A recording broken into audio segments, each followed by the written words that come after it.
back with another sewing machine video. This is either a part 1 or a part 2 depending on how I edit this, but this guy's been sitting here for about 3 months now. This is belongs to a friend of mine. It was his late mother's. As a wedding gift for him, I'm fixing this up and getting it functional again. However, he's been married for some time now, and the parts have taken a long time to get here. But today we got an important little gear has arrived. So we're going to fit that. Still a couple other things to show up, like a timing belt and a drive belt, but let's get this gear installed. Now, the gear in question is a bevel gear, and it goes on top of this shaft here, which we are going to remove so that we can lube up all the shim bearings in here, and we'll fit that gear to that shaft on the top there.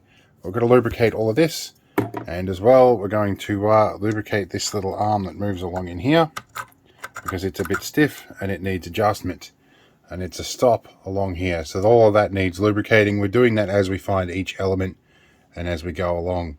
Now, when lubricating sewing machines, sewing machine oil is handy. I find I can get that at the supermarket. You don't need to do too much. It's very easy to do too much. Alright, let's move this around a bit. It's already a little easier. That's probably more than enough, but things are moving a bit more freely. There is a little set of forks in here that is hard to see when I'm doing this one-handed, because I'm holding this between my knees. Much better, things are moving much more freely now. Now I'm going to have to apologise for all the funny camera angles. This is a big hunk of cast iron that is a little ungainly on my desk. It's a bit difficult to locate everything. What is holding this on here? There we go. It's always worth being gentle. Okay, firstly, what we lubricated before is your adjustment here. And I forget exactly what that adjusts, but it's something to do with the bobbin.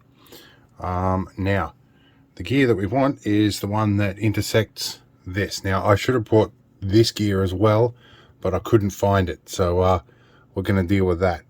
We need to get our new little bevel gear here up into the top of that shaft there, which could be easier said than done, but we'll find a way. Right, this is our part number here. It's a 155819.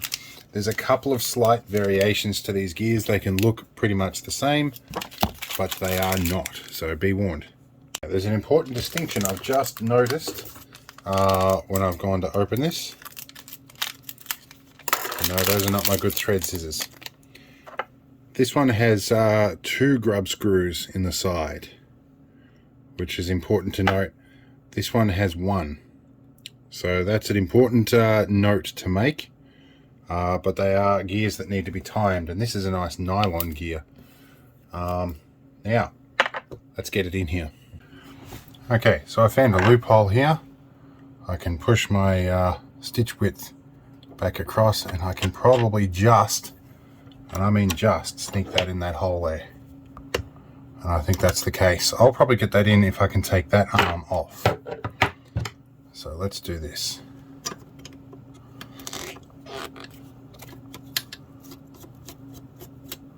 Just remove that arm and that screw. Where's my magnetizer, demagnetizer? That would be handy right about now. We want to magnetize. Nifty. Love that thing. Let's see if we can fit you in now. Push you across. There we go. That goes in nicely. And promptly drops where I can't get it.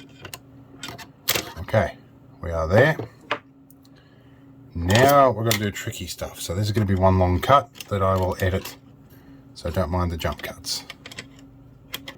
So I've got that sitting loosely on the top of that shaft there. What we're going to do is we're going to move this to the edge of the desk and overhang slightly and rest it against my body. And we're going to put this back through that hole in the bottom, or through that or babbitt metal bushing. I'm going to pop up through the top one, which I can feel about there.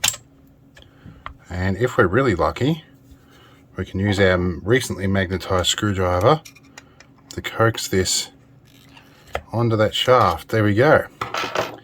It's just gone in. Beautiful.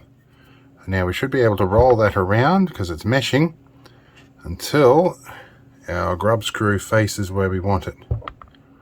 There we go, faces that bit. Put this back on the table so that shaft doesn't drop out the bottom, and we'll find an appropriate Allen key. Okay, I've got both metric and imperial Allen keys. I should have probably checked what this size was before I started. And this would have probably saved myself a lot of trouble. Now I need to go off to the edge of the desk a bit here. I need to wind this in until I feel this start to engage that notch. So I'm turning the drive at the bottom as I'm just slowly doing this gear up. Right, now I can feel I'm wriggling backwards and forwards here little bit by little bit, and I can feel that facet on the top of the shaft. Okay, now I'm pushing up gently until it's flush. I don't want it too tight. It needs a little bit of play up and down, but there we go, we're on that drive cog. Alright, now I need to put this arm back on and then we'll test everything else. Okay, we insert our arm here with a little keyway in it. Now we're going to let that just sit there by gravity for a minute. Freshly magnetized screwdriver, and of course it's going to drop out. So having a magnetizer demagnetizer is worth your time. Right, now we're back for wide angle. Should be able to turn this. That should go up and down. That's all right. Now what we should see on the bottom now. Now this runs a drive belt which goes around all of these. Let's change our camera angle. So this is what we've just put back in, and what that bevel gear sits on at the top. So when you rotate this little shaft around the back here, the motor drive, it operates this mechanism. Now, when you have your drive belt, there is a tension pulley here, and it goes around this, which drives the bobbin. I'm not going to bother with any timing until we get a new timing belt, because the one here was falling to pieces.